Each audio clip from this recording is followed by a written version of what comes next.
To please define political Islam in a few sentences. I think I'd say that political Islam is the use of Islam for political purposes. Because Islam has various things to say about how people should behave, about how societies should behave, and also some people try and take messages from it about how states should be structured, how states should be governed and so forth. And that's where I'd say that we've got political Islam. Okay. How would you summarize your presentation also in a few sentences? I'd say that when people are thinking about Islam in Denmark, they tend to focus on the very dramatic stuff, on the people who get arrested for terrorism offences, the people who go to fight in Syria and so forth. But actually these are only a tiny percentage of the community of Danish Muslims. And I think it's very interesting then to look at what's going on politically with the other guys.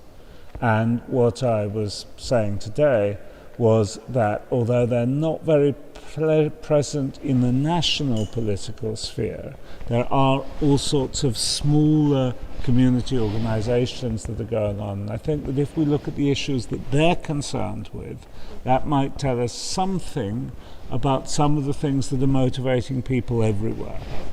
Okay. When people say Islam in Europe cannot survive, or Islam in Europe is a contradiction, how would you answer that? We have quite a lot of Muslims in Europe.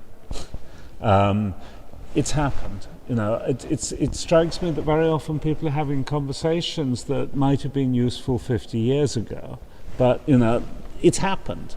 We have Islam in Europe, and we have European Muslims, and that's how it is. Okay. We are working on citizenship, education, and Islam. Do you have organizations who work on that field in Denmark? There are loads of organizations which are concerned at a local level with dialogue, with discussions about all sorts of things, including citizenship. At a national level, there has been discussion about bringing citizenship education into the school program, for example. But the school program is actually already so full up, and there are concerns about how people are doing maths and stuff like that. So it hasn't really happened so far. And although there is a national government office that's concerned with democracy education, and therefore there are some programs, smaller programs working on that, there isn't really anything nationwide on this. Okay, and one last answer. Would you think that that this citizenship education would contribute a lot to the building up an identity for these Muslim people in Europe? Certainly there are many questions and many issues relating to identity that young Danish Muslims are having to confront.